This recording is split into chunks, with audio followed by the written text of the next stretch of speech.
காத்தடிக்குது. ஓத்திக்கோ. அவன் யாரு? உன் கூட வந்தவன்.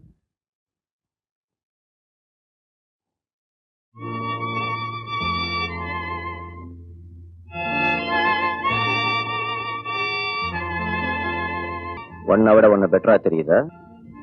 சந்தேகமா? கூட வந்தது எனக்கு அண்ணன் முறை வேணும். தூரத்து சொந்தம், பக்கத்து ஊர் தான். ஓஹோ, நேத்து வரைக்கும் அந்த அண்ணன் இந்த பக்கம் வரலையே? நேத்து வரைக்கும் நான் கேசல கட்டிட்டு இருந்தேன். அந்த அண்ணனுக்கு எல்லாம் நான் கண்ணில் படல. அப்படி பார்த்தா எனக்கு அண்ணன் சொல்லி ஒருத்தன் வருவான், நாளைக்கு உன்னை கட்டிக்கிறேன்னு ஒருத்தன் வருவான், இன்னும் சொல்ல போனா ஏற்கனவே உன்னை கட்டிக்கிட்டேன்னு சொல்லி கூட ஒருத்தன் வருவான். இப்படி உறவங்க கிட்ட நீ பழகிட்டு இருந்தா மத்தவங்க உன்னை பத்தி என்ன நினைப்பாங்க? நீ ரொம்ப மாறிட்ட. பார்க்க நல்லா இல்லையா? பார்க்க நல்லதா இருக்கு, ஆனா முந்தி இருந்த அந்த அழகு இல்லை. ஆமா, அந்த பழைய கிழிசல் பாவாடை பிளவுஸ் எல்லாம் வச்சிருக்கியா இல்ல தூக்கி எறிஞ்சிட்டியா? வச்சிருக்கேன். ரொம்ப ஆச்சரியமா இருக்கு. சரி, இப்ப இந்த ட்ரெஸ்ஸை மாத்திட்டு அந்த பழைய கிழிசல் போட்டு வரியா? இது என்ன விளையாட்டு? நான் உன்கிட்ட மனம் விட்டு பேசணும். நீ பழைய பாமாவாய முன்னால வந்து நின்னாதான் நான் அதெல்லாம் பேச முடியும். பிளீஸ், எனக்காக.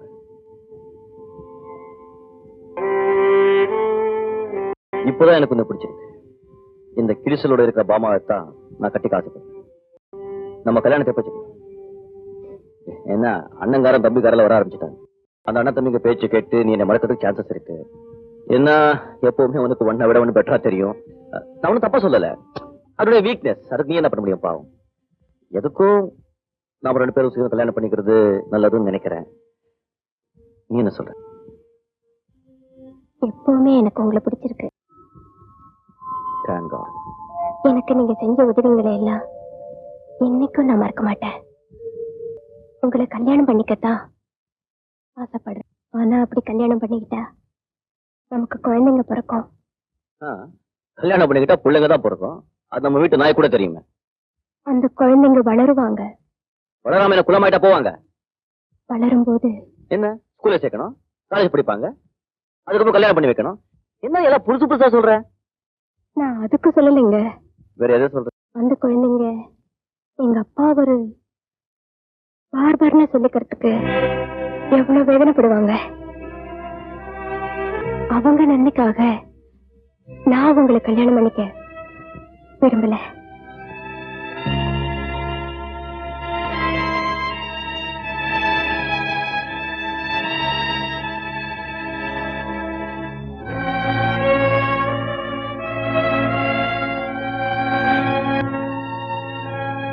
இப்படி எல்லாம் பேசுறதுக்கு உங்களுக்கு எந்த அண்ணன் சொல்லி கொடுத்தா? பார்பர்.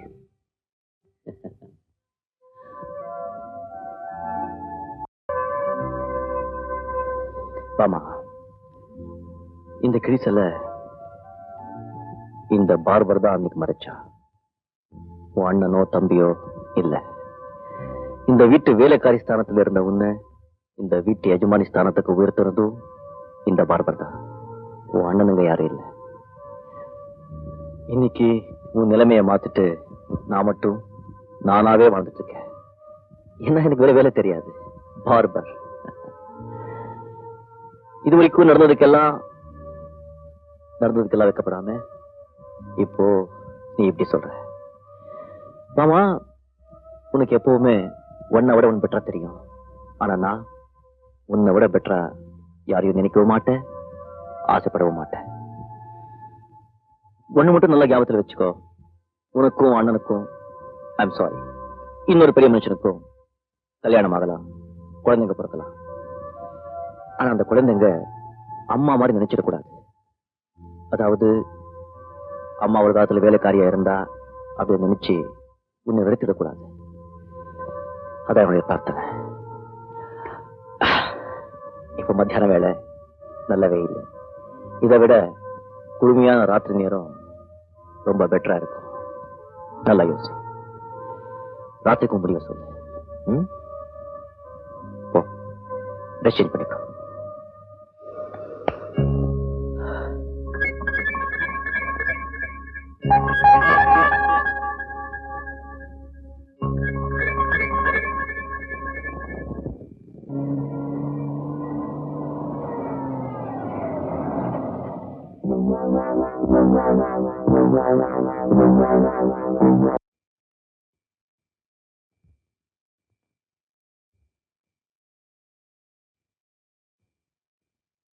என்ன பாமா, ஒண்ணு சொல்லல கொள்ளல? உன் அண்ணங்காரனோட எங்கேயோ அவசரமா புறப்பட்டு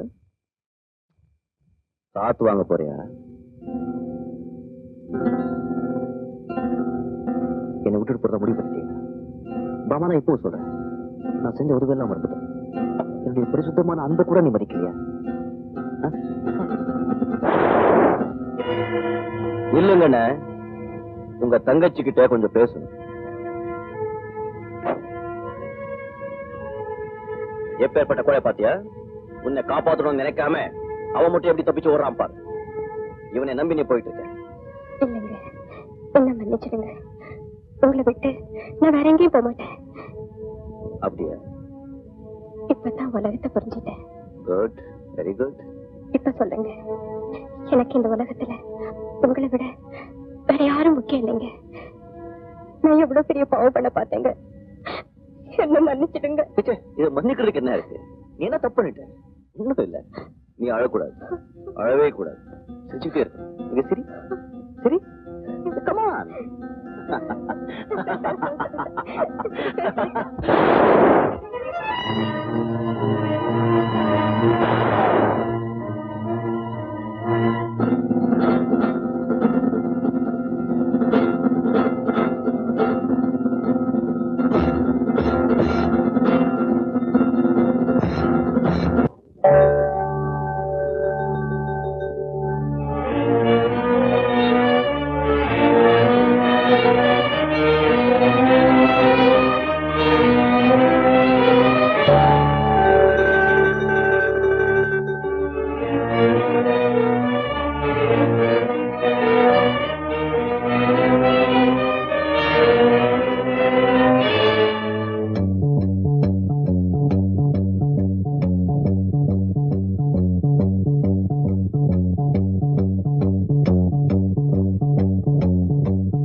எங்க சார் போகணும்? மயிலாப்பூர். வாங்க சார், உட்காருங்க. கமான், நம்ம வண்டி தான் சார். வாங்க வாங்க, உட்காருங்க. ஒரு சமயம் வித்யாசாகருக்காக நான் வக்காலத்து வாங்கினேன். இன்னைக்கு 2 கொலைகளை பண்ணிட்டு என் நம்பிக்கையிலேயே கறி பூசிட்டான். சார், இப்ப எனக்கு ஒரு சந்தேகம். என்ன? சில பேரை ஏமாத்தினதா ஆரம்பத்துல ஜானிங்கிறவனை சந்தேகப்பட்டமே, அந்த மோசடிங்களை கூட இதே வித்யாசாகரே செஞ்சிருக்கலாம் இல்லையா?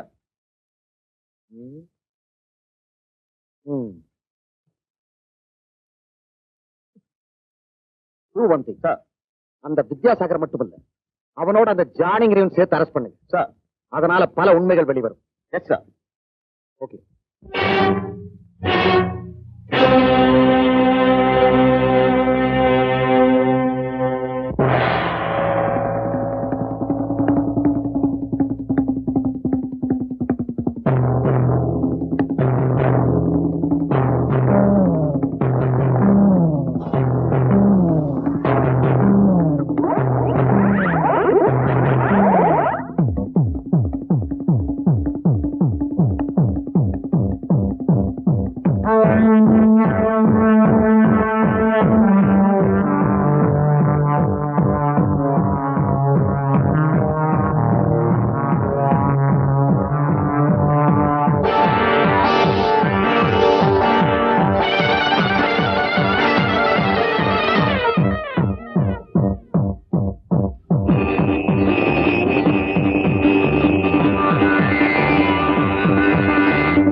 எவ்வளவு நாளைக்கு இப்படி ஓட போறீங்க?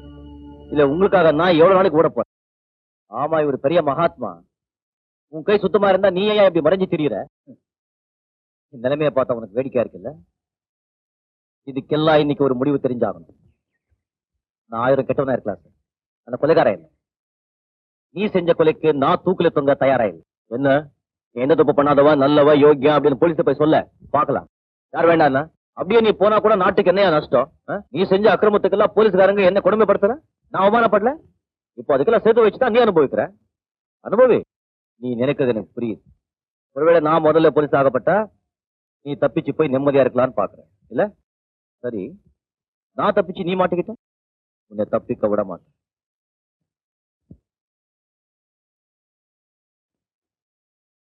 செஞ்சது ஒரு நியாயமான கொலை, அதுல தர்மம் இருக்கு. அதுக்காக தண்டனை அனுபவிக்க நான் தயாரா இல்லை. உண்மையை சொல்ல போனா வாழணுங்கிற ஆசையே இப்போதான் எனக்கு வந்திருக்கு. அது அவ்வளவு சுலபம் இல்லை. அப்படியா?